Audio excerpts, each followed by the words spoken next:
For first time, bibisita at magko-concert dito sa Pilipinas ang kababayan nating si Jessica Sanchez, ang mga kaanak ng tinuturing na world idol. Excited na sa pagdating niya.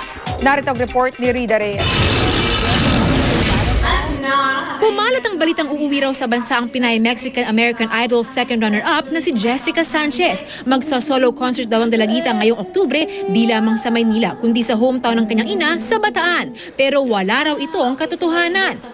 There's no solo show for Jessica as of the moment, and I don't think it's going to happen anytime this year.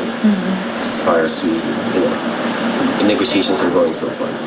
Sa tweet na inilabas ni Jessica at ng kanyang managing company na 19 Entertainment, kinumpirma nitong dadalaw pa rin ng dalaga sa Pilipinas bilang bahagi ng American Idol Concert Tour. Bukod sa Amerika, Pilipinas lamang ang nag-iisang bansa na napili para pagdausan ng concert tour sa September 21. Makakasama ni Jessica ang top 10 AI finalists, kabilang syempre ang AI Grand Winner na si Philip Phillips. Wala pang lineup. Si Jessica mataas siya na abot. Nasa top siya.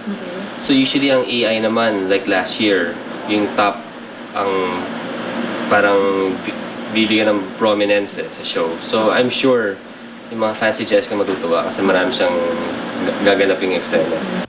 Pag-uusapan pa rin daw kung magkakaroon ng pagkakataong makabisita si Jessica sa Bataan kung saan naninirahan ang mga kaanak ng kanyang ina. Wala namang pagsidlan ng tuwa ang kanyang mga kamag-anak nang mabalitang uuwi rito ang dalaga.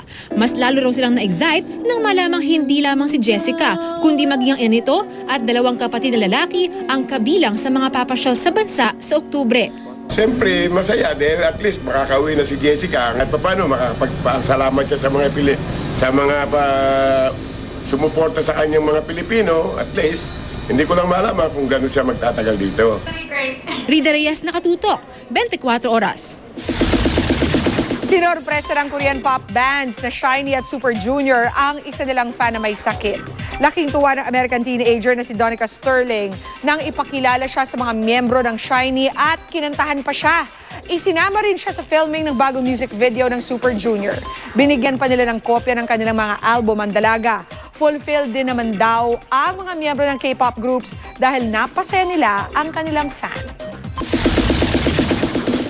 At yan ang may init kong chika this Thursday night. Tutok uli bukas for the hottest in showbiz.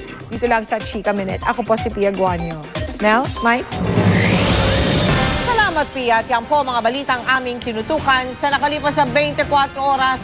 Maraming salamat sa inyong pagtitiwala. Mula sa tahanan ng katotohanan, ako po si Mel Tiangco. Ako po si Mike Enriquez. Ito ang GMA. Walang kinikilingan, walang pinoprotektahan. Walang kasinungalingan, serbisyong totoo lamang. At dahil hindi natutulog ang balita, Nakatutok kami 24 oras.